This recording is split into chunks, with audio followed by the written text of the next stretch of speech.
Bien, iniciamos con el teorema de superposición. Este teorema de superposición nos permite analizar redes de circuitos complejas donde nos interesa buscar un elemento en particular y tenemos tanto la fuente de voltaje como la fuente de corriente no están ni en serie ni están en paralelo, ya que existen elementos que están interrumpiendo que una u otra estén de una forma tanto serie como paralelo. Podemos ver que esta fuente de 9 amperios no está en serie con la de 36 ni tampoco en paralelo, ya que hay elementos que están de por medio. Como lo podemos ver, no están en paralelo por esta resistencia R1. Vamos a resolverlo. En este caso, este ejercicio nos solicita que obtengamos la corriente que pasa por esta resistencia de 6 ohmios. Para resolver estos tipos de ejercicios, siempre debemos de seguir pasos importantes. El primero es que siempre nos van a decir que resolvamos por teorema de superposición. En este caso, nuestra incógnita será la resistencia R2, la corriente que pase por ella. Bueno, primer paso, ¿qué vamos a hacer? Lo primero que vamos a hacer nosotros es apagar alguna de estas dos fuentes. Pero para ello debemos de tener claro la siguiente regla. ¿Cómo queda cada fuente? Si es una fuente de voltaje, al apagarla, esta fuente se convierte en un cortocircuito. Pero si es una fuente de corriente,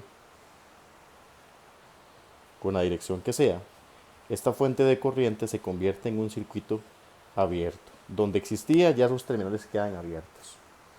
Esto es encendido en on y esto es apagado off. Teniendo estos términos claros, podemos proceder con la solución del ejercicio. Aquí será indiferente si apagamos tanto la de 9 amperios como la de 36 voltios. En este caso, mi persona procederá a apagar la fuente de 9 amperios. Vamos a hacerlo. Redibujamos el circuito.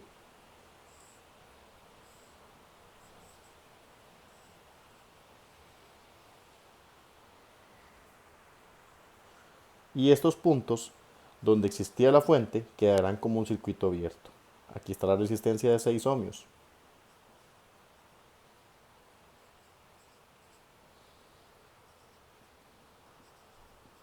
Recordemos que la incógnita es la corriente que pasa por la resistencia de 6 ohmios.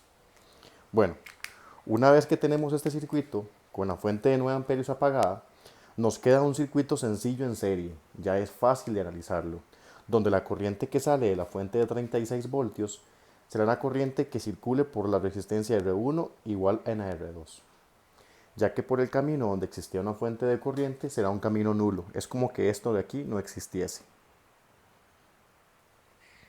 Ok. La corriente que esta fuente genera, recordemos que por convención es de positivo a negativo, es decir, llevará esta dirección. Es por esto que podemos aplicar fácilmente nosotros en este circuito la ley de Ohm, donde decimos que la corriente será igual a el voltaje entre la resistencia. En este caso será el voltaje de la fuente entre la resistencia total. Para este caso, el voltaje de la fuente serán 36 voltios y la resistencia total serán 12 ohmios más los 6 ohmios, que 12 más 6 me da 18 ohmios. En este caso, 36 dividido entre los 18 ohmios me da un total de 2 amperios. ¿Ok? Ya tenemos la primera corriente, la corriente I', que genera la fuente de 36 voltios. Lo anotamos aquí arriba, donde I' será igual a 2 amperios. Y esto lo dejamos guardado en una cajita de valores. Siguiente. Ya una vez apagada la primera fuente, procedemos ahora a encender la fuente que apagamos y apagar la anterior. Para este caso, la fuente de 36 quedará como un cortocircuito, es decir, sus cables quedan conectados de extremo a extremo. Y la fuente de 9 amperios se enciende y queda como en la posición que se encontraba anteriormente.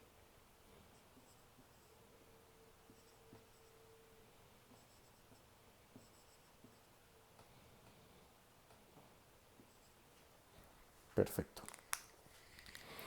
¿Cómo analizamos ahora este circuito? Debemos tener claro primero que estas dos resistencias están compartiendo puntos en común. Es decir, estas dos resistencias se encuentran en paralelo. Y nuestra fuente de corriente suministra corriente en esta dirección. Es decir, por la R2 la corriente llevará esta dirección y por la R1 pues llevará la dirección desde arriba hacia abajo. La corriente se divide y se une en este punto y vuelven a subir. ¿Cómo resolvemos este ejercicio? Bueno, si recordamos existe una regla divisora de corriente, donde la regla divisora de corriente solamente aplica para dos elementos que se encuentren en paralelo al elemento de la corriente. En este caso, podemos decir que la regla divisora de corriente nos dice que la corriente en la resistencia que yo deseo sería igual a la resistencia que no deseo encontrarle la corriente entre la suma de ambas multiplicada por la corriente total que ingresa al circuito. Esto en palabras sencillas viene siendo que la corriente en R2 será igual a R1, que serían 12 ohmios, entre 12 más 6, que de una vez aquí 12 más 6 ohmios, multiplicado por la corriente que alimenta el circuito, que serían 9 amperios. Resolvemos. Esto me va a dar un total de 6 amperios. Perfecto. Y veamos que la dirección de esta corriente es de arriba hacia abajo. ¿Eso por qué me importa? Bueno, porque si recordamos anteriormente, la corriente de la fuente de 36 voltios venía de acá hacia acá, de igual forma la de 9. ¿Qué significa esto? Que si ambas corrientes llevan la misma dirección, podemos asumir que la corriente total final que pasa por la resistencia 2 viene siendo la suma de la I1' más la I1 2'. ¿Qué es esto? Viene siendo entonces que los 2 amperios que habíamos logrado determinar más los 6 amperios de la segunda fuente nos dan un total de 8 amperios. De esta forma obtenemos la corriente que pasa por esta resistencia. ¿Ok? Es algo muy fácil, muy sencillo. Espero que les haya servido. Es un ejercicio muy sencillo, muy fácil de comprender. Ya con esta corriente o con cualquier otra corriente que vayamos entendiendo, podemos multiplicarla ya sea por esta resistencia y obtener en su defecto un voltaje, así como en cada uno de los elementos del circuito. Entonces veamos que resolvimos de forma muy sencilla obtener una corriente a partir de dos fuentes de diferentes formas. Ojo, en superposición puede ser que existan tanto 2 de corriente, 3 de corriente, n cantidad de fuentes de diferentes combinaciones. Quedamos claros.